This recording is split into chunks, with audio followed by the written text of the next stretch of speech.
ये वाला blog specially होने वाला है ट्रिप खत्म करके वापसी फ्लाई बैक टू इंडिया। सोच के परेशान हो गया हूँ कि ये नोट आया कहाँ से मेरे पास बैंक ऑफ स्कॉटलैंड का। भाई मुझे लग रहा था ये वाला बैग सबसे ज्यादा भारी होगा, बट सिर्फ 23 kgs का। दिमाग में एकदम फ्लैशबैक आ रहा है पूरी ट्रिप का। कहीं ना कहीं पूरी ट्रिप वापसी मिस की जाएगी। तो इन टोटल देखा जाए तो लगभग मेरी फ्लाइट मुझे पड़ी है। फ्लाइट क्लोजिंग 42 गेट पे। भाई क्लोजिंग कैसे आ रहा है बड़ी जल्दी। बहुत बड़ा डिसीजन था लाइफ का कि भाई Delhi to London road trip करने। अपना दिल्ली एयरपोर्ट ही बेस्ट है भाई, कोई लंदन का एयरपोर्ट अच्छा नहीं लगा मेरे को। फिलहाल चलते हैं भाई घर को, बहुत मिस कर रहा था सब लोगों को। किसने बनाया? तुमने बनाया? लग तो नहीं रहा। सामने आ गई है हेक्टर अपनी बड़े दिनों बाद, 4 महीने बाद।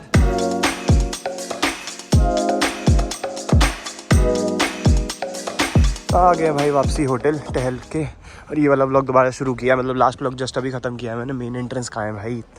हाँ ये रहा। बैग्स उठाते हैं फिर निकलते हैं एयरपोर्ट की तरफ। सुबह लगेज मैंने यहीं पर ही रखवा दिया था, तो ये कार्ड से दिए थे इन्होंने। रिटर्न करके बैग्स ले लेता हूँ। Excuse me, I want bag. चलो जी बैग्स ले लेते हैं। 3 बैग्स हैं भाई, 2 ट्रॉली है, एक वो वाला है। अब देखते हैं कि कैसे लेके जाना है इसे। वैसे ही बोल रहा है कि चल दूंगा मैं इसको भी, शायद वहाँ पर कुछ काम है। तो मैंने कहा चल दो भाई, ठीक है। ट्रॉली ये खिसका नहीं है, बट मेरे को शूट नहीं हो पाती वीडियो, क्योंकि दोनों हाथ फिर ऑक्यूपाइड रहते हैं। बट ठीक है, अगर वो चल लेगा तो शूट हो जाएगा। पानी भर लेता हूँ मैं भी यहाँ से। चलो जी निकला जाए यहाँ से अब। So hello guys, welcome back to the channel. एक बार फिर से आपका स्वागत है इस नए फ्रेश व्लॉग में। Today is 30th of August और मैं हूँ अभी इंग्लैंड की कैपिटल, यूके की कैपिटल, कुछ भी कह लो, लंदन में। आज वापसी निकलने का टाइम आ चुका है। नमस्ते लंदन सीरीज खत्म हो चुकी है। आज ये लास्ट वीडियो आप लोग देख रहे हो इस सीरीज की। होपफुली मैं इन्फॉर्मेटिव वीडियोस बनाऊंगा अपने चैनल के लिए इसी वाली सीरीज से रिलेटेड। नेक्स्ट 2 to 3 वीडियोस होंगी इस ट्रिप से रिलेटेड। बट आज फाइनली ये रोड ट्रिप टू जो लंदन था ना, वो खत्म हो रहा है। अभी मैं जा रहा हूँ एयरपोर्ट, क्योंकि आज की मेरी फ्लाइट है वापसी इंडिया की रात के 10:30 बजे के आसपास। तो अभी 5 हो रहे हैं। मैं थोड़ा जल्दी निकल रहा हूँ सेफ साइड पर रह के, क्योंकि अकेला हूँ। फर्स्ट टाइम है हिथ्रो एयरपोर्ट का, मुझे नहीं पता। बहुत बड़ा एयरपोर्ट है भाई हिथ्रो एयरपोर्ट। तो ये वाला ब्लॉग स्पेशली होने वाला है कि ट्रिप खत्म करके वापसी फ्लाई बैक टू इंडिया से रिलेटेड। तो चलते हैं भाई, निकलते हैं यहाँ से। भाई आ रखे हैं, कल ये मिले थे, लास्ट वीडियो आपने देखा होगा, लास्ट वीडियो में भी देखा होगा। अब निकलते हैं भाई, ये छोड़ने कह रहा कि चल दूंगा मैं, तुझे भी कुछ काम है वहाँ पे? चलो फिर सही है।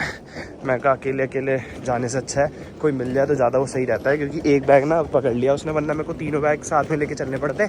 ना मैं ब्लॉगिंग कर पाता और ना कुछ हो पाता ढंग से। बाकी ये कैमरा लेके आ रखा था भाई, मैं पूरी ट्रिप पे यूज़ नहीं किया कैमरा। दुबई से लेंस भी ले लिया था, वाइड एंगल इतना तगड़ा, बट ये कोई नहीं, अब यूज़ आएगा इंडिया में। अब अगली ट्रिप जो मैं करूँगा ना, वो सोलो कंट्रीज होंगी। सोलो इन द सेंस की मैं कोशिश करूँगा कि मैं भी अकेला ही जाऊँ। और एक कंट्री चूज़ करने में ना ये होता है कि आप अच्छे से रिसर्च कर पाते हो, साथ ही साथ एकदम फ्रेश मूड से 5-6 दिन, जितने दिन की भी ट्रिप होगी उसमें वीडियोस बन जाती हैं। प्लस में जो करना चाहते हो ना, मतलब एग्जॉस्ट नहीं होते हो बेसिकली। जैसा करने के लिए निकलते हो करके वापस आते हो। बट ये ट्रिप मैंने जैसे कि बताया भाई, ट्रिप नहीं थी, ये प्रॉपर जर्नी है। इसमें जैसी चीज़ें प्लान होती हैं एग्जैक्टली वैसे एग्जीक्यूट नहीं कर सकते हो, या होती नहीं है, जो भी कह लो। तो इसी वजह से फिर बहुत सारी चीज़ें ऐसी रही हैं हमारे साथ, जो हम लेके आए थे हम यूज़ करी। वैसे ट्राइपॉड था गाड़ी में, ट्राइपॉड जैसे आया वैसे ही चला गया, यूज़ हुआ ही नहीं। भाई ये देखो सामने इंडियन रेस्टोरेंट है, ये बंद ही रहता है, पता नहीं है क्यों यहाँ पे। ये तो सामने ही है भाई पूरा पेडिंगटन स्टेशन, जहाँ से मिलेगी अपन को ट्रेन। यहाँ से एयरपोर्ट जाने के 2-3 ऑप्शन हैं, या तो आप कैब कर सकते हो या तो ट्रेन से जा सकते हो। ट्रेन में भी 2 ऑप्शन आते हैं। डायरेक्ट अगर हिथ्रो की लेनी है तो वो पता नहीं 200 की स्पीड पे चलती है भाई, बट उसकी टिकट जो है वो 25 पाउंड्स है। तो मैंने कहा 25 पाउंड क्यों खर्च करने, मतलब आपका इंडियन रुपीज़ 2500 रुपये। ठीक है, नॉर्मल वाली ट्रेन की टिकट मिल जाती है 1200 रुपये के आसपास। मैंने कहा उसी से चल देंगे, मेट्रो टाइप है, 20-25 मिनट लगे, क्योंकि रुक के जाती है। और अगर कैब करते हो तो कैब के फिर 6-7 हज़ार रुपये लग जाते हैं। और ये सारी चीज़ें बता रहा हूँ जहाँ पर मैं भी हूँ। अगर आप आते हो लंदन तो ऑब्वियसली आप कहीं और स्टे कर रहे होगे, बट मैं सेंट्रल लंदन में हूँ उस टाइम पे, एकदम सेंटर के आसपास।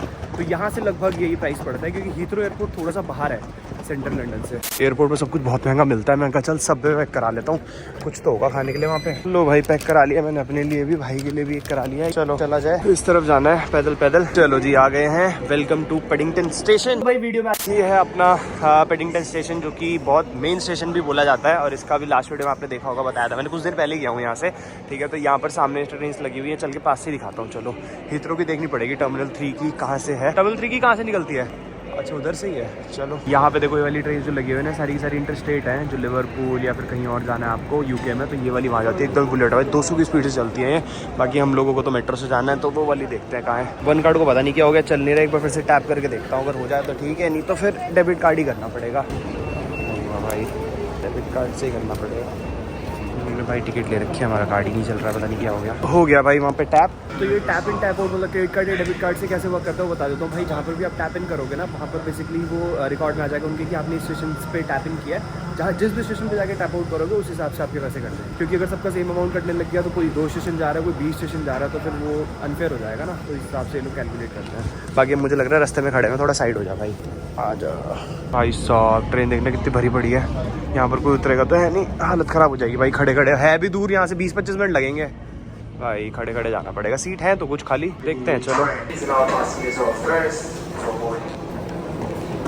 ये वाली है भाई मेट्रो जिसकी मैं बात कर रहा था, ये जाएगी हीथ्रो। और बाकी इसकी सीट्स वगैरह देखोगे ना लास्ट वीडियो में, लास्ट वीडियो आपने देखा होगा भाई, इनकी सीट्स एकदम ये अलग है। स्पीड बहुत तेज़ है इसकी, आवाज़ बिल्कुल भी नहीं आती, बाहर की एकदम ब्लैक ब्लैक दिखाई पड़ रहा है, मतलब तेज़ चलती है बेसिकली। क्योंकि बाय रोड देखा जाए तो 40-45 किलोमीटर का डिस्टेंस है, जो सिर्फ 20-25 मिनट में कवर करती है। यहाँ से 40-45 होगा मेरे ख्याल में, है ना। हाँ, जो कि सिर्फ 20 से 25 मिनट में कवर करती है ये मेट्रो। तो सोच सकते हो भाई कितनी फास्ट है।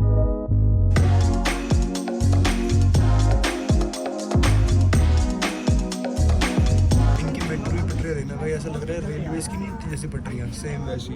भाई साहब कितनी धीरे धीरे चल रही है ट्रेन। और अभी सामने से गई वाली ट्रेन जो एक्सप्रेस वाली बता रहा था मैं भाई, पता भी नहीं चला, आई और सूंघ करके निकल भी गई। स्लिंग बैग में से भी निकाले मैंने सारे सिक्के, तो ये पाउंड्स निकले हैं। फिर मुझे लगा यार ये खर्च कर देना चाहिए था मुझे, बट अभी याद आया भाई इंग्लैंड का मैंने नोट तो लिया ही नहीं, बट ये थोड़ा पुराना सा है। पड़े थे पर नया नोट 5 का दियो, सही है भाई। चलो इससे एक्सचेंज कर लेता हूँ। ये वाला तो पता नहीं किसने दिया था, याद भी नहीं है मेरे को।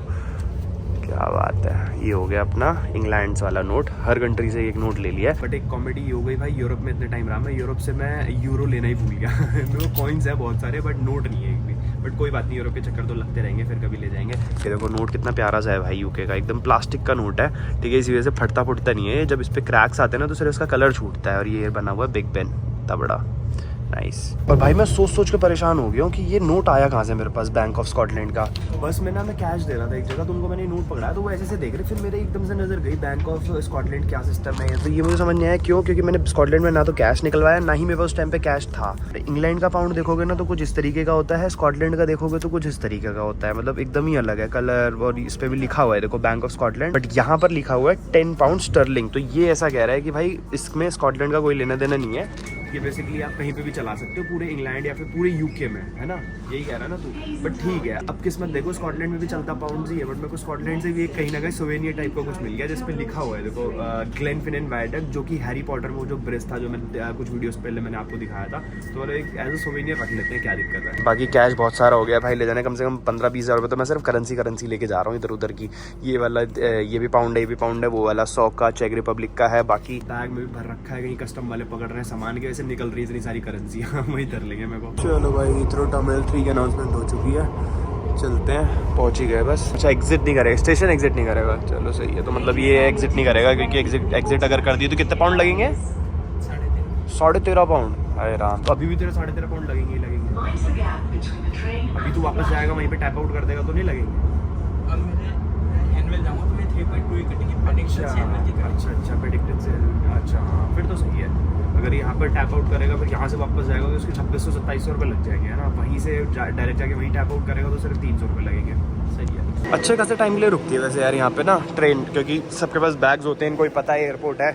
चलो जी निकलते हैं, ये रहा ट्रेन टू लंदन भी उधर से मिलेंगी, टर्मिनल 2 और 3 इधर है, लेट्स गो। ये रे भाई ट्रॉली मिल गई यहाँ पे, ट्रॉली पे ही रख लेते हैं, कैसे खिसका के ले जाऊँगा वरना ये सारा शूट नहीं हो पाएगा ढंग से। ले लेते हैं एक ट्रॉली, हाँ ये ठीक है।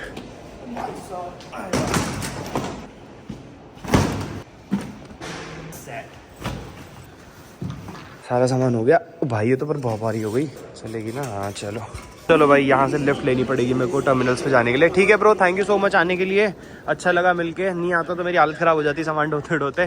बाकी कभी लंदन आए तो ज़रूर मिलेंगे, नहीं तो फिर गुड़गांव में मिलेंगे। भाई का BYOB भी है वहाँ पे, ब्रिंग योर ओन बूथ, मतलब एक थोड़ा क्लब टाइप का ही होता है, जिनको नहीं पता उनको बता दूँ, गुड़गांव में। तो वहाँ पे भी कभी जाएंगे, फ्यूचर में जाना हो कॉल करूँगा, डिस्काउंट करा दो, ठीक है। चल ठीक है, बाय, ओके थैंक यू। चलो जी निकला जाए। चलो। अच्छा मुझे लग रहा है कि ये जाएगी वहाँ पे, चल ठीक है, ओके बाय। ये रहा टर्मिनल 2 और 3। एयरपोर्ट जाते हुए की खुशी ना शायद ही मुझे आज से ज़्यादा कभी पहले हुई है। और ये सिर्फ और सिर्फ इस वजह से क्योंकि 4 महीने बाद वापसी घर जाना है भाई। मेरे लिए बहुत इंपॉर्टेंट डे है आज, ये जो भी कह लो। इस दिन का मैं बहुत टाइम से इंतजार कर रहा था, पिछले 1 महीने से, क्योंकि बहुत ज़्यादा एग्जॉस्टिव भी हो गया था और फर्स्ट टाइम मैं घर से इतना दूर रहा हूँ और ऊपर से इतना हेक्टिक ट्रिप हो गई थी ना ये, कि मतलब बहुत कुछ था भाई ट्रिप में। सारी चीज़ें बात करेंगे अभी एयरपोर्ट पे, तसल्ली से बैठ के चेक इन वगैरह कर लूँ, लगेज वगैरह दे दूँ, फिर बात करता हूँ। ये हो गई है टर्मिनल में एंट्री। कौन सा टर्मिनल है ये? 2 and 3। अच्छा अभी वॉक है। ओ भाई तो टनल है सामने बहुत बड़ी, वॉकिंग। लो भाई आ गए हैं टर्मिनल 3। बहुत ज़्यादा दूर नहीं था, मुश्किल से 200 मीटर की वॉक भी नहीं थी, उससे भी कम ही थी। अब यहाँ पर देखना है हम लोगों की एंट्री कहाँ से लेनी है हमें। एयरपोर्ट ये अच्छा ठीक है, यही है भाई एंट्री। वर्जिन अटलांटिक वहाँ से है, बाकी फ़्लाइट के टर्मिनल्स तो अंदर ही बने होंगे। ये ब्रिटिश एयरवेज़ है, हमारा है विस्तारा ढूंढनी पड़ेगी भाई। बताता हूँ सारी चीज़ें बैठ के, कहाँ से बुकिंग कराई, कितने की पड़ी, एटसेट्रा एटसेट्रा। पहले ढूंढ लेता हूँ जाना कहाँ है। और ये ट्रॉली भी ऐसे भाग रही है भाई, पता नहीं किधर किधर। ये असल में ना ब्रेक है, मुझे नहीं पता था। इसको दबाने पे ब्रेक रिलीज होती है, देखो लिखा हुआ है ना, push down to release brake. कहीं से भी कर जाते हैं एंटर। तो ये रहा भाई विस्तारा, जी से एंटर करना है मुझे। EFG कहाँ है? वो रहा भाई सबसे कोने में। Welcome, thank you. भाई तू कहाँ जा रहा है यार? तारा का काउंटर देखना भाई अब कहाँ है। बट एयरपोर्ट तो ऐसे सही लग रहा है। मैं सोचा था भाई एकदम ही शानदार सा बना होगा। अपनी फ्लाइट टाइम से ना बहुत ज़्यादा जल्दी आ गया हूँ मैं। बट भाई देख रहे हो, फ्लाइट है मेरी UK 18 और UK 18 लगी हुई है, मतलब इसी की अभी चल रही है चेक इन। 4 घंटे हैं अभी फ्लाइट में, बट फिर भी ठीक है, चलो जाके बैठ जाऊँगा आराम से अंदर ही। फिलहाल भाई अभी वेट देखना है मेरे को कितना है, क्योंकि 23 किलो का अलाउड है। बाकी मुझे नहीं पता, मैंने देखा नहीं है कि कितने का। एक बैग मैंने एक्स्ट्रा ले लिया था, मतलब बैगेज ले लिया था यहाँ पर। इसको हटाओ पहले। भाई मुझे लग रहा था ये वाला बैग सबसे ज़्यादा भारी होगा, बट सिर्फ 23 kgs का। वो ये बताओ 15.3 का ये वाला है। ये वाला पता नहीं कितने का होगा, मतलब बहुत है यार। कितना सामान मेरे को निकालना पड़ गया होटल में, मुझे लगा ज़्यादा हो जाएगा, फालतू में वहाँ पे पे करना पड़ेगा, यहाँ में फेंक सकता नहीं हूँ। वे यार बताओ, इतना हल्के बैग्स हैं, मतलब इतने भारी लग रहे हैं देखने में, बट 23 किलो बहुत होता है भाई। अब समझ आ गया, अगली बार से ना वेट करके उसके बाद ही सामान फेंकूँगा, वो डिस्कार्ड करना होगा अगर तो। ये बताओ ये वाला भी 17 kg का है। हद ही हो गई भाई, क्यों ही लिया मैंने फालतू में एक्स्ट्रा वेट। 17 ही हो गया, नहीं वैसे लेना तो पड़ता ही, बट डिस्कार्ड नहीं करना चाहिए था, मैं और सामान ले सकता था। चलो भाई अब हो चुके हैं फ्री। सारे बैग्स दे दिए हैं। और मैं वही बता रहा था, एक एक्स्ट्रा बैग लिया था मैंने 23 kgs का, जिसके लिए मैंने पे किए थे 13,000 रुपीज़। फ्लाइट वगैरह की बैठ के भी इन्फॉर्मेशन देता हूँ, कहाँ से करवाई, कितने की करवाई। बट डिसअपॉइंटमेंट हो रही है अब मेरे को। मैं थोड़ी शॉपिंग भी करना चाह रहा था और मैंने काफ़ी सामान छोड़ा भी अपना होटल में, कि भाई वेट। और बताओ 17 और 15 किलो के बैग थे यार दोनों। वो वाला तो ठीक था भारी वाला, बट अब मेरे को आइडिया लग गया भाई कि उतना भारी बैग होता है ना, तब जाके वो 23 किलो बनता है। मुझे लग रहा था यार वहाँ पे जाके फेंकना पड़ेगा सामान, ये हो जाएगा वो हो जाएगा, बट कुछ भी नहीं हुआ भाई। बस एक कस्टम चेक का वो है कि मैं बहुत सारा सामान लेके जा रहा हूँ यहाँ से, जो कि मतलब इलीगल कुछ भी नहीं है, बट मैंने शॉपिंग बहुत करी है और सारा का सारा नया सामान है। पेयर ऑफ शूज़ जो है ना, मतलब जॉर्डन्स वगैरह लिए हैं मैंने फ्रेंड्स के लिए, ठीक है, तो वो 5-5, 6-6 पेयर्स हैं, तो उसमें दिक्कत ना आए। मेटल का सामान बहुत सारा है, उसमें दिक्कत ना आए। मैग्नेट्स वगैरह जो हर कंट्री से फ्रिज मैग्नेट्स लिए वो हैं, सारी चीज़ें देखते हैं भाई, जो कुछ होगा इस ब्लॉग में को पता चल ही जाएगा। फिलहाल डिपार्चर्स पे जाके बैठते हैं आराम से, थोड़ा सुकून मिला मेरे को। बैग्स छोड़ गए, इतने भारी बैग्स लेके ना एकदम ही ऐसा लग रहा था छाती पे रखे हुए हैं बैग। हाँ भाई डिपार्चर, बट काफ़ी ओपन एयरपोर्ट है, मतलब ना यहाँ पर किसी को अगर आपको सी ऑफ करने आना है ना, तो वो आपके डिपार्चर के एकदम गेट तक जाके फिर उसके बाद वापस जा सकता है। मतलब इंडिया की तरह नहीं है या फिर किसी और कंट्री की तरह नहीं है कि एयरपोर्ट में एंट्री लेते फिर आप लोगों को छोड़ना पड़ेगा उसको, कि मतलब उसको वहीं से ही वापस जाना पड़ेगा। यहाँ पर मतलब आ सकता है वो अंदर, ठीक है, कोई चेकिंग वगैरह कुछ भी नहीं होती, देख सकते हो आप। मैं भी नॉर्मल आ गया, कहीं पर कुछ भी नहीं पूछा। बोर्डिंग एकदम गेट के बगल में ही है। ये फास्ट ट्रैक बना हुआ यहाँ पे बिजनेस क्लास का। अभी मैंने गेट नंबर वगैरह भी नहीं देखा। सिक्योरिटी चेक, चलो भाई हो गया सिक्योरिटी चेक, बैगेज भी दे दिया है, बोर्डिंग पास ले लिया है, सब कुछ हो चुका है। अरे डिपार्चर की सारी लगी हुई हैं फ्लाइट्स। भाई कहाँ जा रही है देख रहे हो, ये देख के बड़ा मजा आता है। दुबई, न्यूयॉर्क, दिल्ली वाली हमारी है, okay, Mumbai, Vienna, Washington, Tokyo, हर जगह की है भाई डायरेक्ट फ्लाइट यहाँ से। तो ये है यहाँ का ड्यूटी फ्री, जहाँ पर ऑब्वियसली मुझे कुछ शॉपिंग नहीं करनी है, बट फिर भी ऐसे ही देख लेते हैं, नज़र मार लेते हैं। ड्यूटी फ्री तो बहुत बड़ा है भाई इनका, बहुत बड़ा है, मतलब सीरियसली बहुत ज़्यादा बड़ा है। देख रहे हो कहाँ से शुरू हुआ था, चलता ही जा रहा है। आधी से ज़्यादा जगह तो ये परफ्यूम सेक्शन ने घेर रखी है भाई। देख रहे हो कैडबरी का कैसा बना रखा है स्टोर, स्पेशली कैडबरी के लिए भाई। गेट पे भी एकदम ही भरे पड़े हैं लोग। हमारा कौन सा गेट है? नहीं, ये वेटिंग एरिया है, ये गेट नहीं है। गेट के पास नहीं होंगे ज़्यादा लोग। 2 घंटे से मैं यहाँ बैठा हुआ था भाई, काम निपटा रहा था और पूरा खाली हो चुका है वेटिंग एरिया, देख सकते हो। ब्लॉग करना भी दिमाग से निकल गया था क्योंकि इतना ज़्यादा काम में लग गया ना मैंने कहा चलो काम निपटा लेता ताकि फ्लाइट में चैन से सो सके, रेस्ट कर सके बेसिकली रात में। तो फ्लाइट्स के बारे में बताऊँ तो भाई मैं विस्तारा से ट्रैवल कर रहा हूँ। विस्तारा नो डाउट एक अच्छी एयरलाइन है, ठीक है। बाकी बहुत सारी एयरलाइंस थी बट उनकी टिकट महंगी पड़ रही थी। सबसे चीपेस्ट थी एयर इंडिया की, बट मुझे एयर इंडिया में ट्रैवल नहीं करना था, खासकर इतनी लंबी जर्नी। इसी वजह से मैंने विस्तारा चूज़ की क्योंकि विस्तारा की सर्विसेज अच्छी हैं। मुझे ये फ्लाइट टिकट पड़ी लगभग 33,000 के आसपास फॉर इंक्लूडिंग 2 बैगेजेस, ठीक है, जो 23 kgs के ईच थे। बट मेरे पास 3 बैग थे, एक्चुअली मेरे पास 4 बैग थे बट 4 की जगह फिर मेरे को 3 करने पड़े, एक डिस्कार्ड किया बेसिकली मैंने, ठीक है। तो वो बैगेज मैंने एक्स्ट्रा लिया था 13,000 रुपये का। तो इन टोटल देखा जाए तो लगभग मेरी फ्लाइट मुझे पड़ी है 46,000 के आसपास की फ्लाइट पड़ी है। प्लस में 2-2.5 रुपये की मैंने सीट सिलेक्शन कल विंडो सीट ली थी, ठीक है। तो 48,000 के आसपास की आप मान लो 3 बैगेज के साथ फ्लाइट विंडो सीट मेरे को मिल गई लंदन से दिल्ली डायरेक्ट फ्लाइट, जो कि बहुत अच्छी डील है भाई। क्योंकि यहाँ पर जो लोग हैं मतलब जो स्टूडेंट्स वगैरह थे, मैंने उनसे पूछा तो वो बता रहे हैं भाई कि डायरेक्ट फ्लाइट 80-80 हज़ार 90-90 हज़ार की भी जाती है पीक टाइम पे। ये नहीं पता था मेरे को, बट ठीक है अपने को अच्छी डील मिल गई। बाकी बोर्डिंग स्टार्ट हो चुकी है, पर मुझे देखना है कि कौन से गेट पे, प्लेटफॉर्म कह रहा हूँ, कौन से गेट पे लगी है फ्लाइट। क्योंकि मैंने बोर्डिंग पास ले लिया था 2 घंटे पहले और 1 घंटे पहले पता चलता है कि कौन से वाले गेट पे लगेगी फ्लाइट। तो जाके देखता हूँ जैसे स्क्रीन पे ये है तो भाई इसमें दिखे पहले कहाँ पर अपनी flight. Delhi UK 018 flight closing 42 gate पे। भाई क्लोजिंग कैसे आ रहा है बड़ी जल्दी, हाँ लेट हो गया। 42 इधर है भाई, 42 नंबर गेट। चलते हैं फटाफट। और इन बैगेज के अलावा ना एक हैंड बैगेज भी अलाउड था कि मतलब आप एक बैग इन द सेंस छोटा कोई हाथ में, जैसे ये मैंने कैमरा बैग पकड़ रखा है, ऐसे छोटा बैग हैंड बैग में भी लेके जा सकते हो। ये चीज़ मेरे को पता थी पहले से, बट फिर मैं कहा यार क्या ही इतना सामान लेके जाऊँगा, क्या ही भर लूँगा, क्योंकि मेरे को मेन टेंशन थी कि 23 किलो से ऊपर ना जाए। बट ठीक है चलो लगेज हो गया। बाकी एयरपोर्ट ना मुझे इतना कुछ खास लगा नहीं यार हिथरो का, मतलब काफ़ी सुना था मैंने कि हिथरो एयरपोर्ट ये है वो है, बट इतना कुछ नहीं लगा भाई कि बहुत ही शानदार। उससे अच्छा तो अपने इंडिया का है, दिल्ली का बात करूँ तो बड़ा तो बहुत है भाई एयरपोर्ट, नो डाउट। देख रहे हो अभी ये 25 गेट है, 42 तक जाना है ऐसी पैदल चल के।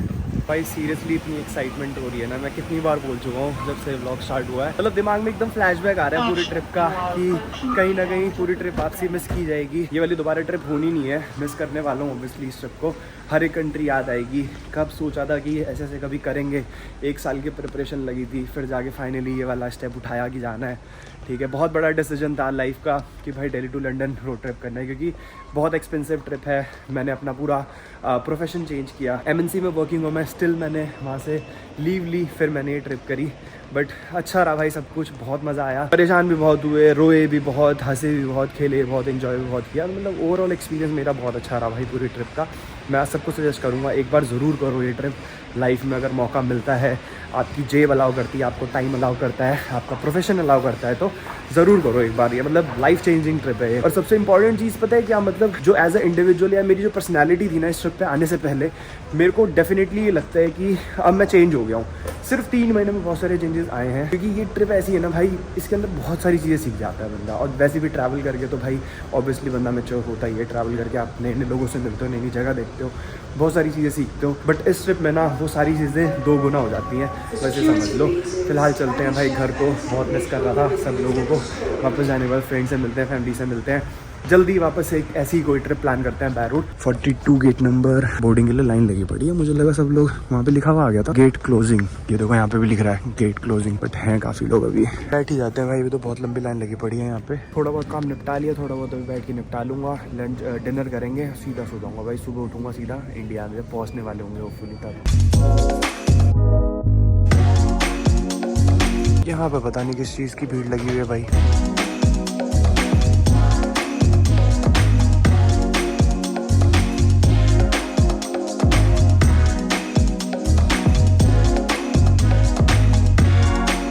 चलो भाई बढ़िया सीट मिल गई, ये विंग्स के पास ही वाली लेता हूँ मैं, मस्त शॉट्स आते हैं यहाँ से बढ़िया, सुबह अर्ली मॉर्निंग भी शॉट्स देखने को मिलेंगे, अभी टेक ऑफ के भी।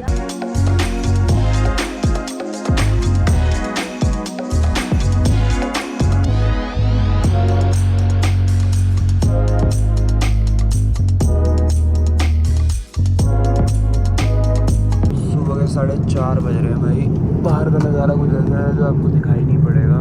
तो 4:30 ही हो रहे हैं अभी लंदन टाइम के हिसाब से। ये आ गया ब्रेकफास्ट, क्योंकि इंडिया में इस टाइम पे 8:30-9 बज रहे हैं। देखते हैं क्या क्या है। ये तो साउथ इंडियन है भाई, एक क्रॉसन ब्रेड है, जूस है, पानी है, जैम है।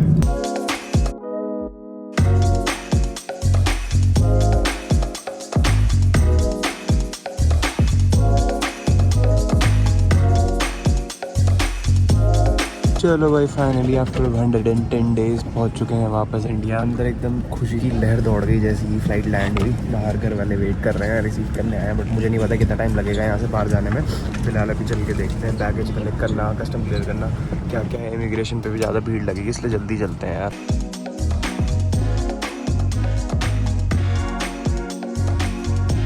यहाँ तो भाई गर्मी का एहसास हो गया एकदम ही बाहर ही, मतलब उधर से एकदम शीशे पे गर्मी आ रही थी। ईरान और टर्की क्रॉस करने के बाद ना ऐसे गर्मी लगी नहीं, क्योंकि यूरोप पे जैसे ही हम एंटर किया था ना पिछले 2 महीने से बढ़िया मौसम में थे, तभी मेरी तबीयत भी 2-3 बार ख़राब हुई। बाकी वापस दिल्ली आके वापस से भाई वही गर्मी। अभी सितंबर स्टार्ट हो जाएगा कल से, ठीक है, और अब धीरे धीरे यहाँ का मौसम भी ठंडा होना शुरू होगा। अपना दिल्ली एयरपोर्ट ही बेस्ट है भाई, कोई लंदन शंडन का एयरपोर्ट अच्छा नहीं लगा मेरे को, जितना अच्छा मेरे को दिल्ली एयरपोर्ट लगा। ऐसी बात नहीं है कि दिल्ली एयरपोर्ट से अच्छे एयरपोर्ट है नहीं वर्ल्ड में, बट बहुत सारे हैं। चंगी एयरपोर्ट सिंगापुर का बहुत सुंदर है, बट लंदन का मेरे को इतना खास नहीं लगा। बट भाई दिल्ली एयरपोर्ट पर आगे ना अलग ही फील आती है, देख रहा हूँ मस्त। इस ट्रिप से पहले ना मैंने जो इंटरनेशनल सारी मारी है ना, वो मैक्स टू मैक्स में 10 दिन के लिए गया हूँ, जो कि मेरी सिंगापुर मलेशिया भी जो थी वो भी 10-12 दिन की थी, ठीक है। तो वापस आने पर ना इतना मतलब खुशी नहीं होती थी, ऐसा लगता था कि यार कि मतलब बहुत जल्दी वापस आ गए, या फिर मतलब ठीक है घर जा रहे हैं, ऑब्वियसली खुशी होगी, बट इतनी ज़्यादा एक्साइटमेंट नहीं होती थी घर आने की जितनी इस बार हो रही है। क्योंकि इस बार ये ट्रिप नहीं थी भाई, जो कर गए हैं ना वो अलग ही था। चलते हैं भाई, लगेज वगैरह लेते हैं। इमिग्रेशन पे हाँ चलो भाई खाली है, यही डर था बस मुझे, इमिग्रेशन में भीड़ ना मिले वरना हालत ख़राब हो जाएगी। यहाँ एकदम ऐसे लाइन लगी रहती है कभी कभी तो, बट आज पूरा खाली पड़ा है और है भी काफ़ी काउंटर्स, तो फटाफट हो जाएगा सब काम। चलो भाई इमिग्रेशन कंप्लीट, वापसी पे एंट्री की स्टैंप लग चुकी है इंडिया में हम लोगों की, कि इंडिया में हम लोगों ने एंटर कर लिया है। बैग्स लेते हैं चल के, कस्टम में किसी ने रोका तो भाई दिखाना पड़ेगा, वहाँ टाइम लग सकता है क्योंकि सामान बहुत सारा है जो बाहर से इंपोर्ट तो नहीं बोलूँगा, जो शॉपिंग वगैरह की है कोशिश यही करूँगा कि भाई निकल जाऊँ आराम से, टाइम वेस्ट होगा, बाकी ऐसी कोई दिक्कत नहीं है। ट्रॉली पहले ही ले ली भाई मैंने, उसके बाद ही सामान उठाएंगे सारा, वरना फिर सामान अकेला बंदा ना सारी चीज़ें हैंडल कर नहीं पाता एक बार में। बैग कहाँ गए भाई, एक भी नहीं आके दे रहा है, तो गलत ही रिकॉर्ड है भाई। आज तक मेरा एक भी बैग किसी भी इंटरनेशनल उस पर टाइम पे नहीं आया, हमेशा लेट ही आया। यहाँ पर इन्होंने उतार के सारे बैग्स रख रखे हैं, पागल होते हैं सही में, बताते भी नहीं है वो तो। ऐसे ही मैं आ गया देखने, मैं कहा चलूँ देखूँ, ये वाला भी ऐसे ही पड़ा हुआ था लावारिसों की तरह, एक एक करके ढूंढ के खुद उठाना पड़ा है, पहली बार देखा ऐसा कुछ। ये है भाई 3 नंबर से एग्जिट लेनी है मुझे। 3 नंबर किधर है? एक तो ना 14 Pro Max हो गया स्विच ऑफ, और क्या कहते हैं चार्जिंग का स्लॉट भी नहीं दे रखा था फ्लाइट में, मतलब USB टाइप था, तो USB टाइप केबल नहीं है, तो इसी वजह से वो शट डाउन है फोन, इससे करना पड़ रहा है 12 से। मैं कहा चल कुछ तो रिकॉर्ड कर ही लेता हूँ इसी से। बाकी यहाँ पर भी बने हुए भाई काफ़ी स्टोर्स।